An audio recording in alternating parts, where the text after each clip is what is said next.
Bapak-bapak, ibu-ibu, saudara-saudara kaum muslimin rahimakumullah. Murai di dahan dan koko ayam di kandang. Dunia ini penuh dengan berbagai macam kesibukan.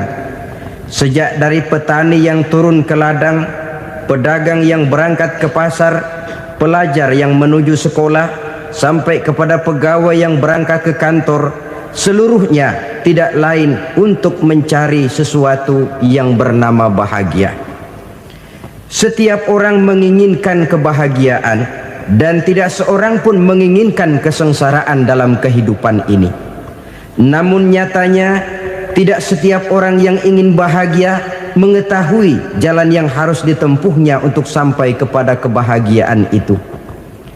Maka pada kesempatan pertemuan kali ini, saya ingin menyampaikan sebuah hadis dari junjungan kita baginda Nabi besar Muhammad sallallahu alaihi wasallam yang termuat dalam kitab Mukhtarul Ahadits An-Nabawiyah, di mana beliau bersabda, arba'un min sa'adatil mar'i.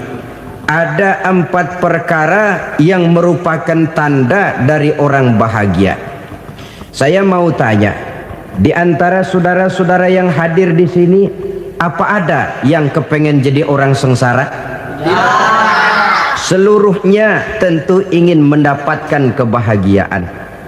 Maka menurut resep dari Nabi kita, tanda orang bahagia itu 4. Jadi kalau saudara ingin bahagia, harus mempunyai 4 perkara ini. Yang pertama, orang bahagia itu kata Nabi, darun wasi'un. Punya rumah biar bagus asal gede. Enak ngaturnya, daripada sudah punya rumah kecil adanya di pinggir kali, gubuk, kalau hujan bocor, miring lagi, kiamat. Loh, kalau gitu Islam materialis dong. Hadis ini boleh diartikan dengan makna hakiki, arti yang sebenarnya, boleh diartikan dengan makna majazi, arti kiasan. Kalau dia diartikan dengan arti kias, maka yang dimaksud darun wasi'un ay qalbun wasi'un. Rumah yang luas tidak lain daripada hati yang lapang. Karena di situ kunci kebahagiaan yang sebenarnya. Walaupun kita cuma tinggal di petak berukuran 2 kali 3 meter, kalau hati kita luas rasanya rumah itu. Tapi biar rumah kita halamannya saja puluhan ribu hektar, ada kolam renangnya, kamar tidurnya tidak lagi terhitung. Kalau hati yang menempati rumah itu sempit, maka akan terasa sempit jugalah rumah itu. Tempat bergantungnya tidak lain adalah hati. Marilah kita mencoba melihat berbagai pandangan orang tentang bahagia ini. Ada orang menyangka bahwa bahagia itu kalau dia mendapatkan harta yang sebanyak-banyaknya. Siapa yang banyak harta, dialah raja. Apa yang dia mau, seluruhnya bisa dibeli. Keamanannya, dia bisa menyewa petugas. Seluruh fasilitas untuk menyenangkan kehidupannya bisa dibeli. Pendeknya, hartalah segala-galanya dalam kehidupan. Sampai ada pepatah mengatakan, innad darahima fil amakini kulliha taksur rijala mahabatan wa jalala. Sesungguhnya harta, dinar, dirham, uang di mana-mana selalu bikin hebat orang yang memilikinya. Coba lihat, orang yang punya duit sama yang enggak punya duit, jangan gaya hidupnya, gaya jalannya aja lain. Wahia lisanun liman arada fasahatan, wahia silahun liman arada qitala. Uang adalah senjata yang paling ampuh bagi orang yang mau pergi perang, dan lidah yang paling fasih bagi orang yang mau bicara. Kalau bicara dengan lidah macet, cobalah bicara dengan harta, lancar. Sampai ada pepatah demikian, segalanya bisa diatur dengan harta. Maka di kalangan orang yang berpandangan semacam itu, seluruh kegiatan hidupnya hanya terfokus kepada bagaimana mengumpulkan harta yang sebanyak-banyaknya. Tidak peduli halal haram, tidak kenal sore pagi siang dan malam, tidak sempat sujud, jauh dari agama, jauh dari kehidupan yang bersifat ruhaniyah, jauh dari Allah dan sebagainya. Sampai dalam Al-Quran dikelompokkan dalam kelompok yang dinamakan lumazah.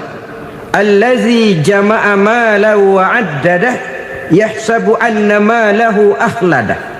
Mereka mengumpul-ngumpulkan harta sebanyak-banyaknya dan menyangka bahwa harta yang banyak itu dapat mengekalkan hidupnya, mengekalkan kekayaannya, mengekalkan kebahagiaannya. Saudara hadirin yang berbahagia, kalau pandangan hidup ini benar, artinya kalau harta memang merupakan satu-satunya hal yang dapat membuat orang bahagia, tentu di rumah mewah tidak akan pernah ada tangis derita. Tentu di satu tempat di mana fasilitas hidup serba menunjang tidak ada yang namanya penderitaan.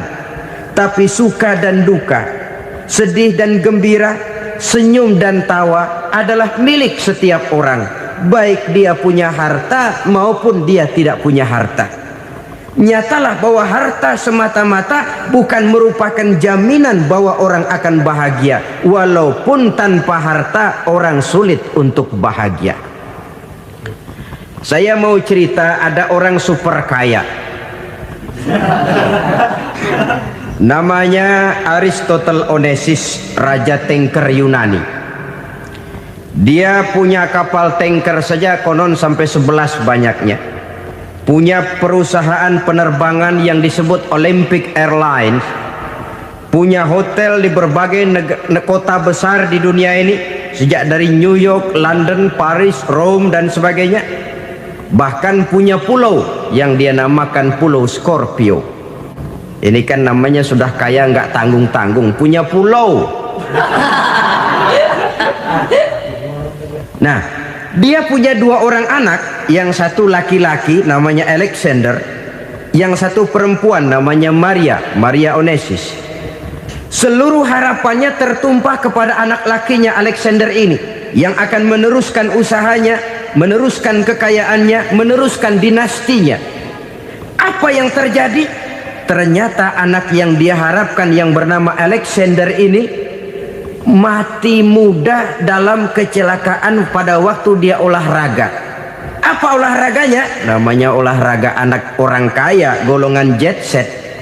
Olahraganya olahraga pesawat terbang. Jatuh, ya nggak kapungut, habis mati. Tinggal satu anak perempuannya, Maria Onesimus. Tapi anak perempuan ini juga malah urakan. Terakhir dia pacaran, bahkan kemudian kawin sama orang Rusia. Rupanya Aristotle Onesimus ini broken. Kekayaannya yang berlimpah ruah, perusahaannya yang begitu banyak, siapa yang akan meneruskan? Siapa yang akan menggantikan? Sampai kemudian dia mengurung diri di Pulau Scorpio dan mati di sana secara mengenaskan. Seorang multi jutawan, seorang yang super kaya, mati menyendiri di pulau sepi. Ibarat kata pepatah, anak ayam mati di lumbung. Bukan kekurangan makanan, keurugan makanan. Begitu kehidupan Aristotle Onesimus. Dan banyak orang-orang yang sudah demikian kaya sampai dibingungkan oleh kekayaannya sendiri. Telusurilah kehidupan David Rockefeller misalnya, Henry Ford misalnya, Adnan Khashoggi misalnya. Multi jutawan yang kadang-kadang dibuat keder oleh kekayaannya sendiri. Pantas ketika Imam Ali ditawarkan orang, "Ya Ali, kalau kepadamu disuruh pilih ilmu atau harta, kau pilih mana?" Ya jelas pilih ilmu dong. Kenapa? Pertama, ilmu kalau kita berikan kepada orang lain tambah. Tapi harta kalau kita berikan kepada orang lain kurang. Saudara punya uang 10.000, dibagi orang 5.000, jelas uang saudara berkurang. Tapi saudara punya ilmu diberikan kepada orang lain bisa, saudara pun makin mantap. Tidak lantas jadi bodoh karena ngajarin orang. Saudara bisa Fatihah lalu mengajarkan orang Fatihah. Orang bisa, saudara pun makin hafal. Tidak lantas setelah diajarin orang ilmunya hilang. Begitu datang dia minta orang, tolong ajarin saya Fatihah, udah habis, nggak ada.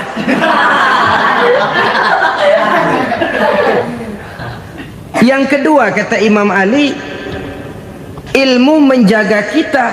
Kalau harta kita yang harus jaga. Makin banyak ilmu makin terpelihara diri seharusnya. Tetapi makin banyak harta makin bingung kita jaganya. Sampai kadang-kadang kalau perlu seluruh keliling rumah dipasangi alarm. Belum cukup disewakan anjing besar-besar, pasang di depan pintu, awas anjing galak. Masih belum cukup juga, cari centeng tukang-tukang kepruk jaga rumah. Masih terasa belum aman, padahal rumahnya dikelilingi tembok besar. Di balik tembok ada pintu-pintunya tebal. Di balik pintu itu terbuka masuk kamar, kamar pun ada pintunya, pintunya pun kuat. Masuk ke dalam kamar ada lemari, lemarinya pun pintunya kuat, dikunci, kuncinya pun kuat. Tapi terhadap seluruhnya yang timbul cuma sekedar was-was saja. Kesimpulannya sekali lagi, tanpa harta orang memang sulit untuk bahagia. Tapi harta semata-mata tidak merupakan jaminan orang akan bahagia. Dengan hati yang luas, itu modal utama untuk mencapai kebahagiaan hidup. Orang yang hatinya luas, saudara-saudara, punya hati yang lapang, melihat kenyataan hidup ini, dia bersyukur senantiasa kepada Allah. Lantas tidak timbul hasud dan iri hatinya. Oleh karena itu jiwanya selalu lapang. Kalau tidak, cupik hati namanya, dangkal pandangan, tidak senang melihat orang lain dapat nikmat, dan itu sering dijadikan contoh. Kalau orang yang lapang dada, dia lihat tetangganya beli TV baru, dia berkata, alhamdulillah ya, tetangga kita beli TV, mudah-mudahan kita bisa ikut nonton. Lapang dadanya. Tapi orang yang sempit hati, lihat tetangga beli televisi, meriang. Enggak diapa-apain, meriang. Besoknya dengar tetangga beli motor, makin sakit, ke rumah sakit. Lalu di rumah sakit dengar tetangganya beli mobil, mati. Disiksa oleh perasaannya sendiri. Orang kalau hati sudah sempit dalam hidup, kemanapun dia pergi, sempit rasanya medan kehidupannya. Kemudian kita melihat juga ada orang yang menilai bahwa bahagia itu katanya kalau punya kedudukan yang tinggi, pangkat yang agung, wibawa yang besar.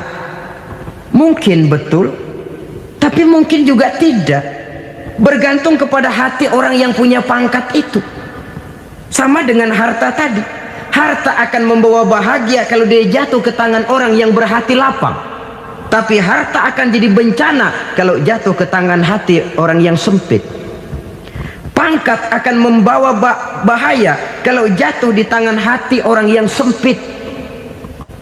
Lebih dari itu, kenyataan mengajarkan kepada kita bahwa ternyata pangkat dan jabatan tidak selamanya memberikan kebahagiaan dalam kehidupan. Bahkan resikonya kelewat besar. Beberapa bukti kita bisa ambil dari para pemimpin dunia yang menjadi korban lantaran pangkat dan jabatan yang disandangnya. Saudara ingat Presiden Abraham Lincoln dan John Kennedy dari Amerika? Dibunuh orang. Park Chung-hee dari Korea Selatan, Ziaur Rahman dari Bangladesh, Anwar Sadat dari Mesir, terakhir Indira Gandhi dari India, menjadi korban dari pangkat dan jabatan yang disandangnya dari orang-orang yang tidak senang dia memegang jabatan itu. Dia akan mudah mengundang bencana, sehingga pantas kalau seorang presiden terkemuka Amerika, Harry Truman namanya, dia mengatakan jabatan presiden itu, kata dia, seperti orang nunggang macan, naik macan. Harus kita taiki, kalau enggak dia bakal nerekam kita. Ngeri katanya. Adapun orang yang hatinya lapang, kalau dia menerima pangkat dan jabatan, dianggapnya itu satu kesempatan untuk berbuat baik. Tapi orang yang berhati sempit, menerima pangkat dan jabatan, bukan kadang-kadang menerima, malah berusaha setengah mati mencapai dengan segala cara. Kalau perlu jilat atas, jilat atas. Jadi golongan sumuhun dawu. Jadi kelompok kulon nuwun, yes sir, yang kerjanya cuma oke bos. Kalau perlu jilat atas, jilat atas. Kalau perlu injak yang bawah, injak yang bawah. Perlu sikut kiri kanan, sikut kiri kanan. Yang penting pangkat dapat, jabatan dapat. Orang yang semacam ini, kalau sudah mempunyai pangkat dan jabatan, biasanya dia tidak menganggap itu sebagai amanah, tidak menganggap sebagai kesempatan berbuat baik, tapi malah kesempatan untuk memperturutkan hawa nafsunya yang dilatar belakangi oleh kesempitan hatinya tadi. Apalagi kalau orang memperoleh pangkat karena banyak mengeluarkan uang, seakan-akan pangkat dan jabatan itu sekarang macam proyek, pakai tender. Siapa yang berani bayar segini naik, nggak berani minggir.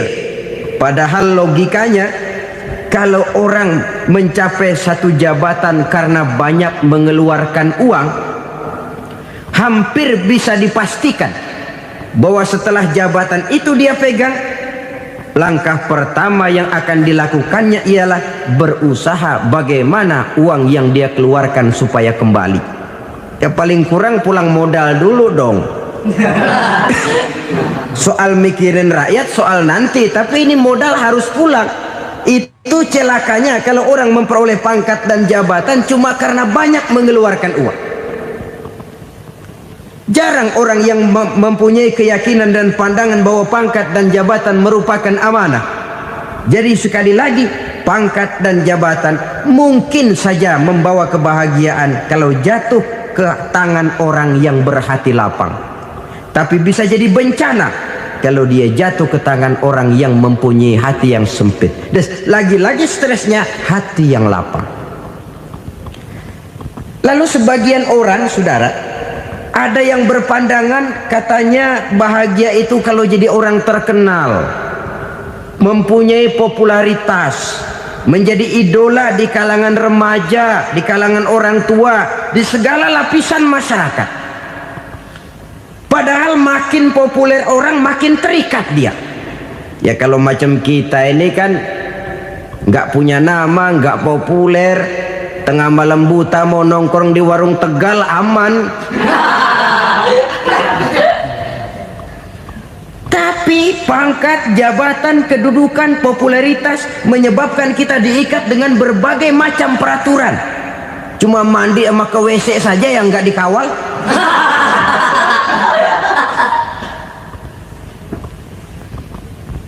Benarkah popularitas, ketenaran membawa kebahagiaan? Mungkin ya, tapi mungkin juga tidak. Kenapa? Banyak orang-orang populer yang mengakhiri hidupnya secara tragis. Kita ambil beberapa nama. Di Amerika tahun 60-an ada bintang seksi paling terkenal yang dijuluki seks bom, bom seks. Sampai sekarang jadi legenda, namanya Marilyn Monroe. Singkatan doublenya itu inisialnya MM, Marilyn Monroe. Terkenal top sampai dia mati tahun 62, namanya sekarang masih saja dibicarakan orang. Kenapa dia bunuh diri? Tidak punya hartakah dia? Banyak. Kurang populerkah dia? Seluruh dunia mengenalnya. Sejak rakyat kecil sampai pejabat tinggi dia punya hubungan. Kenapa? Jenuh. Dia terlahir dalam keadaan yatim. Setelah itu tidak lama dia berangkat remaja, ibunya meninggal, pindah dari wanita asuh ke wanita asuh sampai 12 orang ibu angkatnya. Dan kekecewaan yang paling parah, setiap laki-laki yang dekat dengannya hanya seperti kapal berlabuh, datang dan pergi silih berganti. Padahal dia merindukan seseorang yang bisa melindungi hidupnya. Dia rindukan itu dan dia tidak pernah menemukan. Itu yang akhirnya menyebabkan dia minum pil tidur kelewat dosis, minum obat tidur kebanyakan, ya tidur terus sampai sekarang.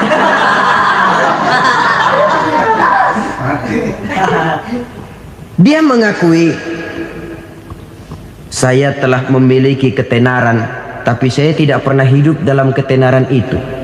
Saya pandai main sandiwara, tapi saya ingin hidup dalam alam yang real sebagaimana umumnya orang. Itu yang dia rindukan. Menyusul jejak yang namanya Marilyn Monroe ini, Billie Holiday, saudara kenal tentu. Di rumah sakit dirawat, dia juga minum obat overdosis, mati lagi. Jimi Hendrix minum obat tidur overdosis kelewat batas, mati lagi. Lalu yang menghanyutkan diri di danau, Janis Joplin dan Brian Jones. Ini orang-orang populer, orang-orang terkemuka yang mengakhiri hidup secara tragis, bukan karena tidak terkenal, mungkin karena sudah saking terkenalnya. Contoh paling belakangan, Bruce Lee. Wah, ini tukang-tukang kepruk tentu kenal siapa dia. Sampai sekarang pun tabir kematiannya masih merupakan misteri. Dan yang masih hidup juga menunjukkan gejala yang aneh. Michael Jackson, rumahnya di Beverly Hills itu dijaga sedemikian rupa, dan dia selalu curiga kepada setiap makanan harus steril, bersih dari segala macam kimia.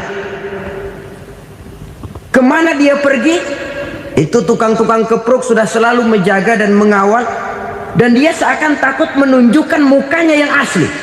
Hingga kalau tampil ke tengah di luar show, dia kadang memakai pakaian yang tidak menunjukkan dia yang sebenarnya, takut dikenali orang. Ternyata popularitas sering jadi momok yang meracuni kehidupan manusia. Oleh karena itu, benarlah junjungan kita pada saat beliau mengajarkan orang akan bahagia kalau dia mempunyai hati yang lapang. Nah, sekarang masalahnya untuk mendapatkan hati yang lapang, caranya bagaimana? Kita kembali kepada konsep Quran. Allah mengajarkan, ala inna bi dzikrillahi tatmainnul qulub. Ketahuilah bahwa dengan banyak mengingat Allah, hati akan tenang, jiwa akan lapang. Dengan kata lain, dekat dengan agama, merasakan kehadiran Allah dekat dalam hidup, itu muara pertama untuk mencapai hati yang lapang. Ala inna bi dzikrillahi tatmainnul qulub. Jangan macam orang sekarang ingin mendapatkan ketenangan lalu tapak di puncak gunung, di gua-gua, di tempat sepi. Iyalah kalau nggak ada ular. Kalau tergigit ular berbisa, ketenangan belum, mati jelas itu. Islam positif untuk mendapatkan ketenangan. Ala inna bi dzikrillahi tatmainnul qulubi.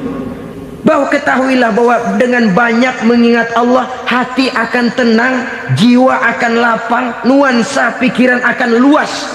Karena yang namanya bahagia ada dimanapun manusia berada.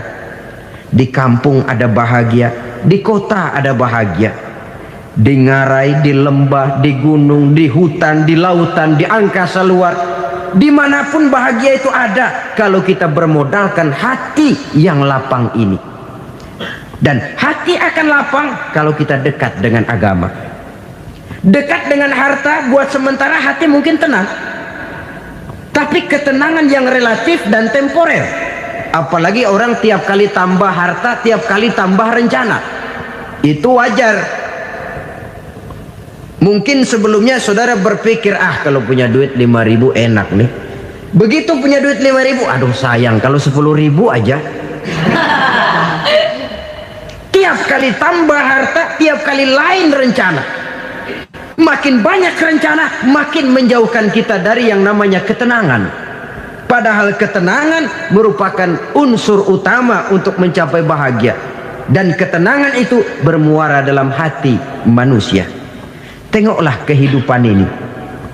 Orang yang banyak harta dengan orang miskin, berbedakah rasa sakit yang mereka tanggungkan? Rasanya tidak. Walaupun si kaya tidur di kasur empuk berselimutkan sutra mahal, sementara si miskin meringkuk di balai bambu yang keras dan kasar.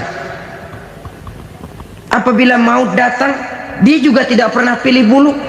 Maut datang menjemput si kaya di singgasana keemasannya, dikelilingi oleh para pengasuh, dayang dan idang serta para pengawal. Dan maut pun datang menjemput si miskin papa, sehingga ia tergelepar di tepian jalan. Kedua-duanya bernama mati. Kalau nyata bahwa sakit yang ditanggung si kaya tidak beda dengan sakit yang ditanggung si miskin, bukan harta semata yang membuat orang bahagia. Hati yang tenang, jiwa yang lapang penuh kedamaian karena banyak berzikir dan mengingat Allah, itu merupakan modal utama untuk mencapai sesuatu yang bernama bahagia.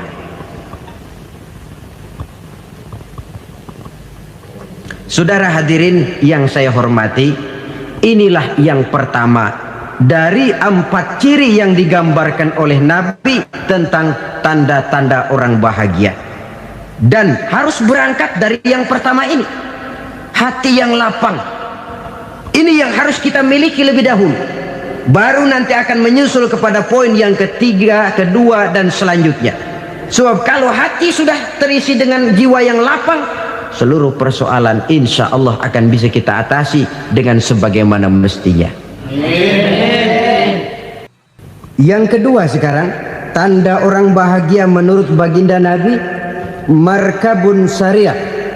Orang bahagia itu, kata beliau, punya kendaraan biar cepat asal lancar. Artinya kemana dia mau pergi mudah. Apa maksud hadis ini? Kalau kita kaji lebih dalam, kendaraan itu kan alat transportasi. Transportasi tidak lain adalah usaha memudahkan komunikasi.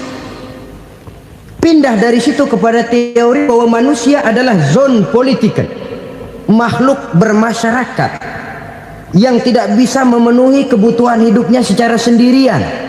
Kita memerlukan keberadaan orang lain dalam kehidupan ini. Untuk memakai baju saja kita sudah perlukan petani yang tanam kapas, pabrik yang memintal kapas jadi benang, pabrik yang menenun benang jadi kain, sampai kepada mesin jahit, sampai kepada tukang jahit. Itu cuma untuk memakai pakaian saja. Tidak seorang pun di antara kita yang sanggup memenuhi kebutuhan hidupnya secara sendiri. Kita perlu orang lain. Maka kebebasan dalam arti mutlak, kebebasan tanpa batas, itu tidak mungkin ada dalam kehidupan. Karena kita mengadakan yang disebut interaksi sosial. Setiap kegiatan kita tentu melibatkan orang lain. Menurut kita barangkali kita bebas jalan di jalan raya semaunya, tapi orang lain berkendaraan pun merasa bahwa ini ada juga jalan haknya, dan begitu selanjutnya. Oleh karena itu, maksud dari kendaraan yang cepat ini adalah khulata'uhu ma'as solihin. Lingkungan pergaulannya terdiri dari orang-orang soleh. Pergaulannya luas. Kemana dia pergi ada temannya. Kesulitannya ada tempat dia cerita. Dan kesulitan kalau sudah diceritakan kepada orang lain, taruh kata orang itu tidak bisa menolong, namun menceritakannya kepada orang yang kita percayai, kan paling kurang sudah mengurangi beban jiwa, mengurangi tanggungan batin, merasa masih ada tempat kita cerita. Maka lebih baik orang awam yang mau bergaul ketimbang orang setengah alim tapi ngunci pintu. Sebab nantinya akan timbul sikap picik, cupik pandangan, dan tidak luas menghadapi kenyataan dalam kehidupan ini. Namun yang harus kita garis bawahi, pergaulan memang mesti luas. Namun jangan sekali-kali lupa bahwa pergaulan sangat besar pengaruhnya dalam ikut membentuk kepribadian manusia. Sehari-hari bisa kita bilang, kalau kita dekat sama tukang minyak wangi, sekalipun nggak dibagi minyaknya, baunya tentu dapat. Betul?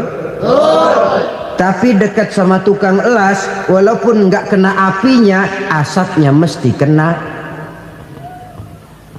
Kalau Syauqi mengatakan lebih jelas lagi, man asyaral asrafa asa musyarrafan wa muasyiral anzali ghairu musyarrafin.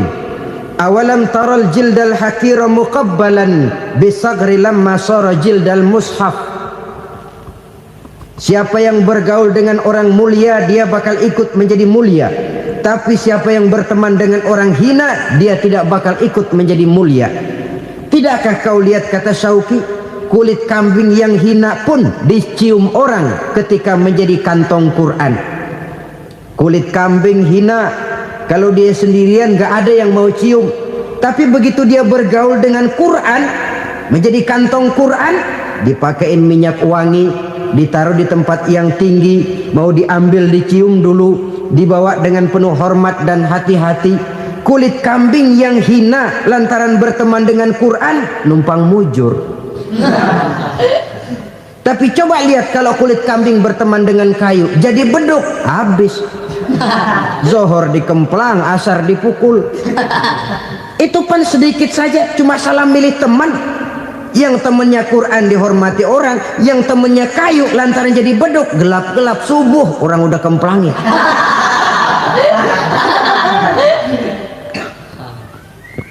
Maka terutama kepada adik-adik remaja yang masih mencari identitas diri, yang ibarat kaset masih kaset kosong, mudah diisi oleh apapun, pandai-pandailah memilih teman dalam bergaul.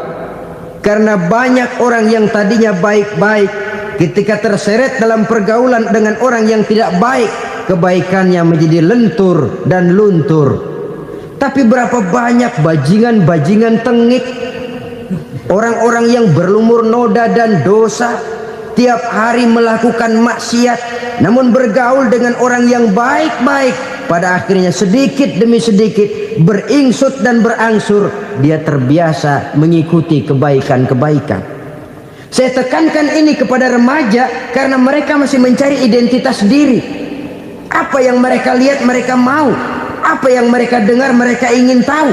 Coba lihat kehidupan remaja. Pulang nonton film Rambo, pengen jadi Rambo, gagah, maunya belekai melulu.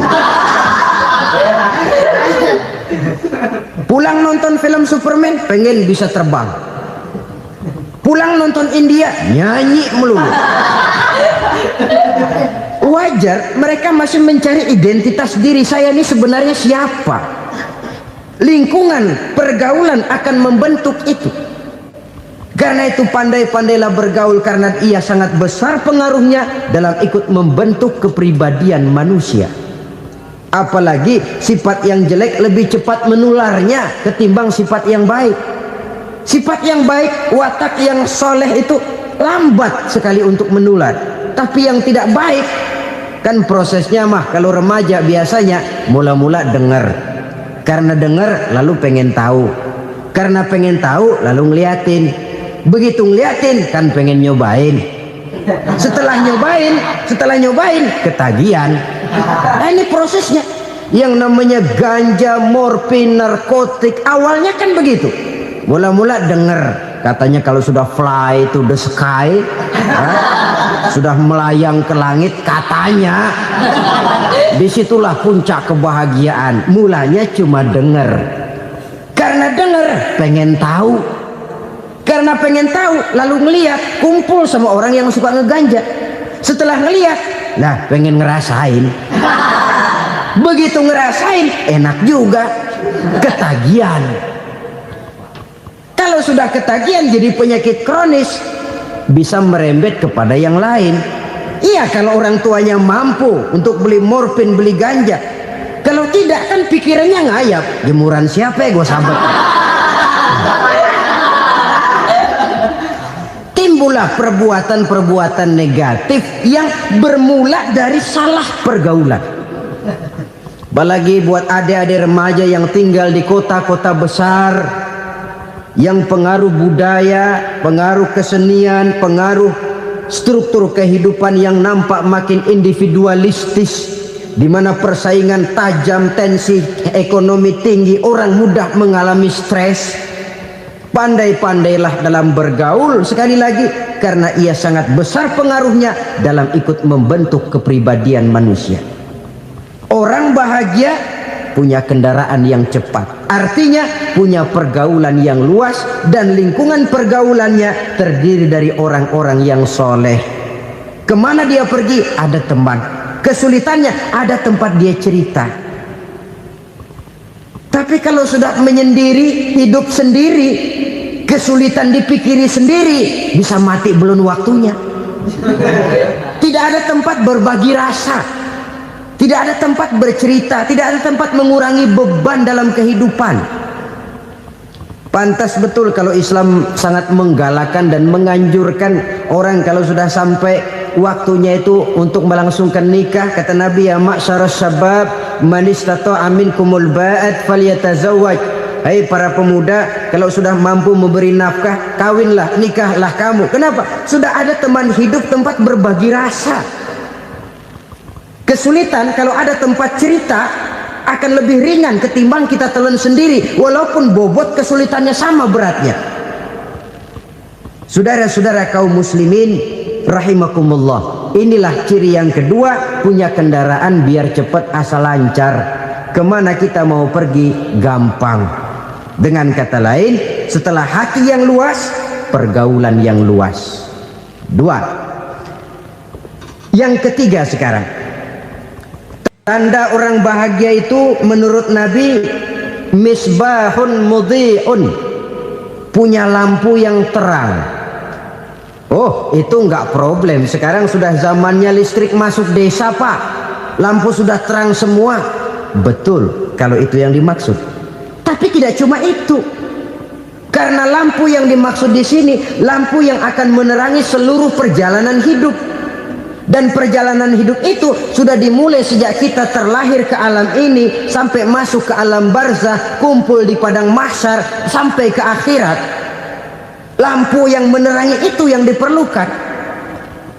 Kalau lampu, katakanlah yang paling top sekarang kan lampu jenis Mercury. Taruhlah itu di rumah kita, dia cuma menerangi rumah kita, menerangi hati pun tidak sanggup. Bila kita masuk ke alam barzah, alam kubur, sanggupkah si Mercury yang begitu terang menerangi alam barzah kita? Tidak sanggup lagi. Sanggupkah lampu yang ratusan watt, bahkan puluhan ribu watt menerangi kehidupan di padang mahsyar? Tidak akan sanggup lagi. Kalau demikian, yang dimaksud lampu yang terang di sini apa? Tidak lain amal soleh, kebajikan yang kita lakukan dalam hidup. Itu yang akan jadi lampu penerang. Di dunia nama kita akan terang, jasad kita boleh hancur terkubur tanah, tapi nama kita akan dikenang orang. Begitulah kalau orang meninggalkan kebajikan dalam hidup seperti sekarang. Ribuan orang tiap saat berziarah ke kubur Imam Syafi'i, ke kubur Imam Malik, ke kubur Imam Ghazali, ke kubur orang yang baik-baik, orang yang soleh-soleh. Kebajikannya yang ditinggalkan, yang mengukir namanya dengan tinta emas, sehingga saudara sudah terbaring di alam kubur. Orang lewat, Allah, ini kuburannya Fulan bin Fulan, dulu ini kebaikannya Masya Allah, saya ikut merasakan. Mari kita mampir sebentar, kita Fatihah, mohon disampaikan Allah pahalanya kepada almarhum. Al-Fatihah. Itu kalau orang baik-baik. Lalu saudara tanya, Pak, orang mati dikirimin Fatihah apa nyampe pahalanya? Saya jawab, kalau saudara nggak percaya, mati dulu dah. Nanti saya Fatihain, tungguin di sana. Umpama nggak sampai, balik lagi kemari. Sekarang ini kan maunya otak-otakan saja. Kalau nggak masuk otak, nggak percaya. Padahal alam gaib itu nggak bisa diotak-otakin. Sama saja dengan saudara pernah dengar cerita kapal tanpa emas tenggelam kan? Pernah nggak? Di mana? Salembo. Ya, di laut Masalembo. Begitu ketampung Mas tenggelam, ratusan penumpang itu terjun ke laut, dipermainkan gelombang, berjuang menghadapi maut itu. Orang lagi timbul tenggelam di lautan, dihantam ombak, kita tengokin pakai helikopter. Pak, lagi timbul tenggelam ya? Iya, tolongin. Jangan khawatir Pak, nih saya kirim intan Pak, harganya 10 juta. Kira-kira orang yang timbul tenggelam di laut seneng nggak? Kan mahal toh intan 10 juta. Kenapa dia nggak senang? Karena intan 10 juta dalam kondisi seperti itu tidak sanggup menyelamatkan dia. Dia akan girang kalau dikirimin ban mobil bekas, dikirimin papan terentang atau bambu. Intan yang 10 juta dia nggak girang, ban mobil bekas yang 1000 perak tuh pegang, itu yang dia girang betul. Inilah sebabnya Nabi berkata, mal mayyitu fi qabrihi illa kal ghariqil mutaghawwis. Orang yang meninggal di alam kuburnya seperti orang timbul tenggelam di lautan. Yantaziru da'watan min ahli, menunggu doa dari keluarganya yang masih hidup. Duh, bapak saya sudah meninggal, saya sayang benar sama dia. Kirimin kulkas ke kuburannya Itu sama saja dengan tadi orang tenggelam di lautan dikirimi intan yang harganya 10 juta, ndak sampai. Begitulah kalau kebajikan yang kita tinggalkan dalam hidup, sudah mati pun kubur kita masih diziarahi orang. Tapi kalau jahat yang kita tinggalkan, boro-boro lah orang mau doa lewat dekat kuburan kita juga serem. Tuh bajingan no, dulu mati dipendem di situ tuh. Jangan lewat situ, ntar kesurupan, jangan. Lewat saja orang ngeri. Konon lagi membacakan Fatihah dan mengirimkan doa. Hidup pada hakikatnya adalah kesempatan untuk berbuat baik. Maka sekali kesempatan itu diberikan, manfaatkan dengan sebaiknya. Sebab kesempatan kedua tidak akan pernah ada.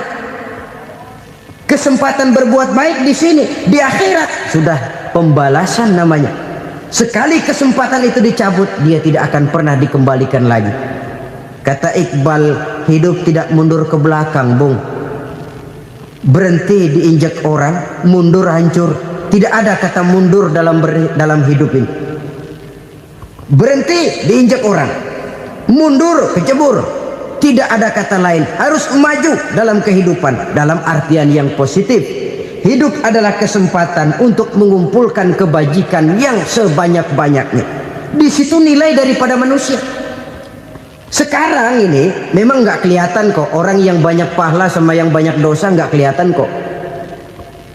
Barangkali kalau habis bikin dosa palanya pada benjol, mungkin orang takut sama dosa.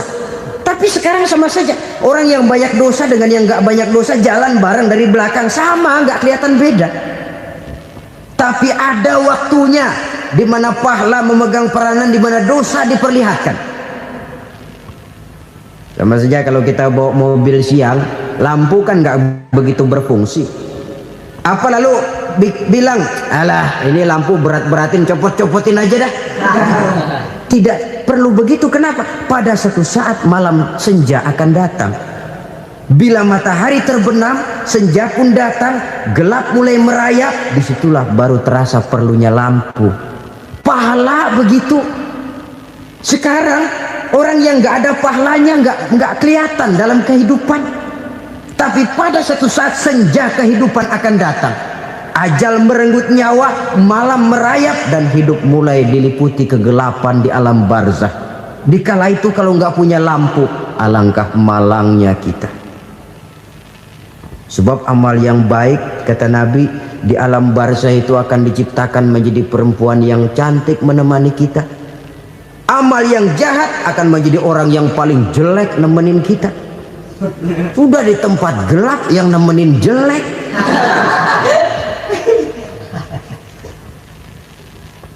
Kaum muslimin rahimakumullah. Kalau demikian masalahnya, tergantunglah kita pandai memanfaatkan waktu. Al-waktu kasayf, waktu itu cepat sekali. Yang namanya waktu itu tahu-tahu. Tahu-tahu udah tahun 87. Tahu-tahu udah begitu. Tahu-tahu yang kemarin anak-anak, sekarang udah pada punya anak. tahu-tahu saja itu. Begitu cepat waktu berlalu. Kalau tidaklah pandai kita memanfaatkannya, akan rugi kita. Nabi bersabda, "Man kana yaumuhu khairun min amsihi fahuwa rabih." Barang siapa yang hari ini lebih baik daripada hari kemarin, itu orang untung. Hari ini lebih baik daripada kemarin. Bulan ini lebih baik dari bulan kemarin. Tahun ini lebih baik dari tahun kemarin. Itu orang yang beruntung. Tahun kemarin sembayangnya maghrib doang, sekarang udah tambah isya. Tahun kemarin cuman Idul Fitri aja ngancem bener, sekarang udah tambah Jumat, lalu tambah lagi maghrib, tambah lagi isya, dan selanjutnya. Hari ini lebih baik daripada kemarin, itu orang yang beruntung. Wa man kana yaumuhu mislu amsihi fahuwa khasir. Lalu barang siapa yang hari ini sama saja dengan hari kemarin, itu orang rugi. Hari ini sama dengan kemarin, rugi itu. Bulan ini begitu, bulan kemarin begitu, tahun ini begitu, tahun lalu juga begitu. Rugi itu orang. Rugi apa? Rugi umur. Umur tambah, amalan gak pernah tambah. Dan saya pikir lebih merupakan azab ketimbang nikmat kalau orang dikasih panjang umur cuma untuk numpuk dosa. Mending mana? Panjang umur banyak dosa sama pendek umur dikit dosa? Mending mana? Mending mana?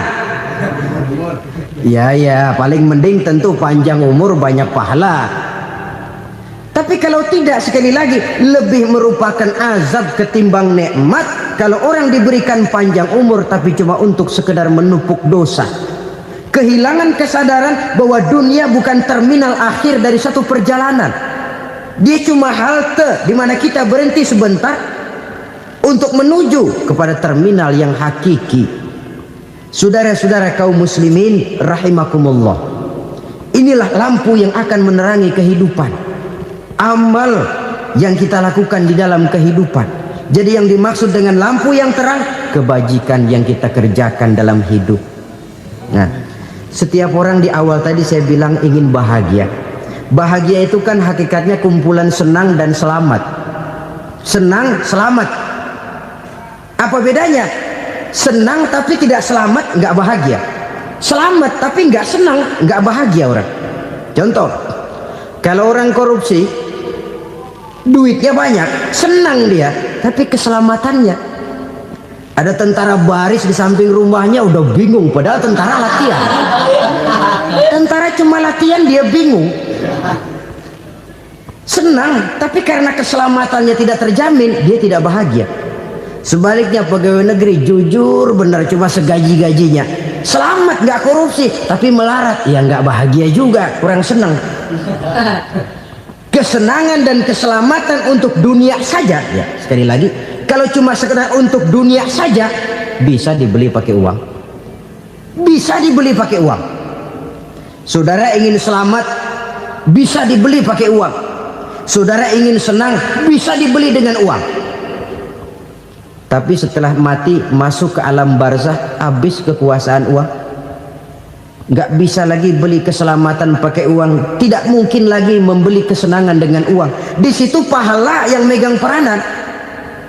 Makin banyak pahala, makin banyak saham untuk membeli kesenangan dan keselamatan, untuk memperoleh yang namanya bahagia. Dan jangan lupa loh, di alam barzah kita nggak sebentar, menunggu datangnya kiamat. Loh iya, kalau kita begitu dikuburin terus kiamat datang, untung. Tapi kalau masih harus 1000, 2000, puluhan ribu tahun yang akan datang, dalam satu penantian yang begitu lama, tanpa saham untuk memperoleh kebahagiaan, satu kemalangan yang tidak ada pernah putus-putusnya. Janganlah tergelincir oleh kebahagiaan sebentar yang menipu dengan mengorbankan kebahagiaan hakiki yang berjangka panjang. Apa artinya senyum sejenak kalau harus ditebus dengan tangis seumur hidup? Biarlah kita minum jamu, pahit memang, getir memang, tapi kan besok badan sehat. Daripada sekarang minum sirup, manis memang, enak memang, tapi bibir pada jontor besok. sirawan, batuk, nggak karu-karuan. Banyak orang tertipu oleh kesenangan yang sebentar, padahal laisa kullu ma yalma'u zahaban. Belum tentu semua yang berkilat itu emas, belum tentu semua yang gemerlap itu intan. Karena itu marilah manfaatkan kesempatan yang diberikan Allah ini untuk mengumpulkan kebajikan yang sebanyak-banyaknya. Yang terakhir sekarang, yang keempat, tanda orang bahagia kata Nabi. Zaujatun salihah. Orang bahagia itu tanda yang keempat kata Nabi, punya istri biar cakep asal taat. Sudah surga itu sudah. Cakep taat. Istri kayak gitu, kalau belum mati jangan dikuburin dulu itu. Sudah cakep taat lagi. Tapi kadang-kadang enggak, udah jelek ngadat melulu. Apa yang mau dipilih?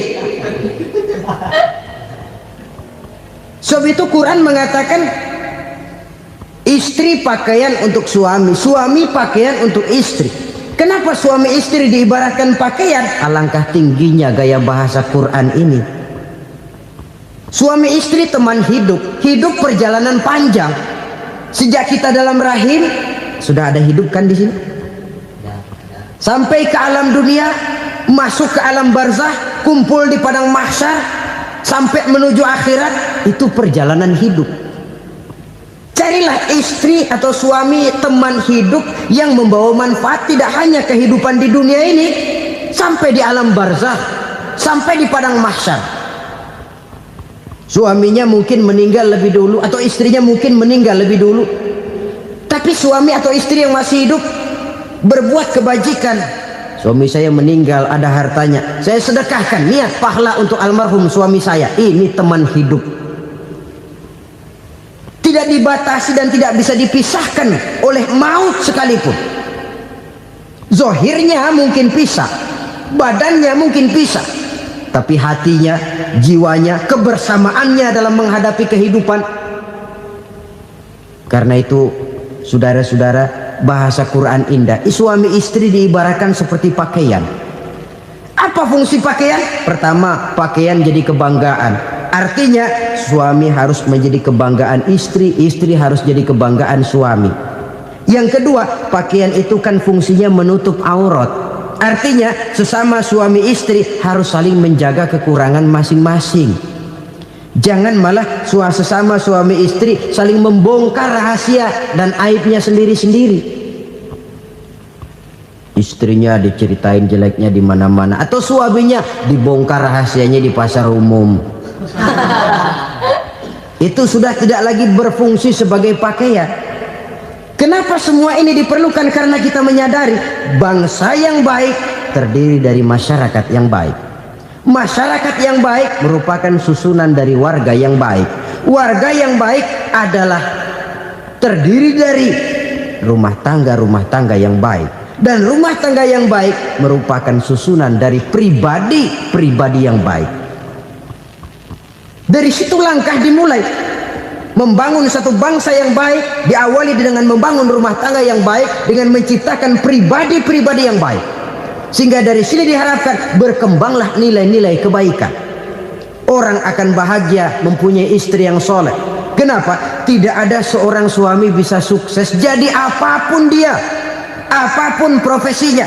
Dokterkah, kiaikah, mubalikah, petanikah, pengusahakah, pejabat tinggikah, tidak ada seorang suami yang bisa sukses tanpa peran serta istrinya.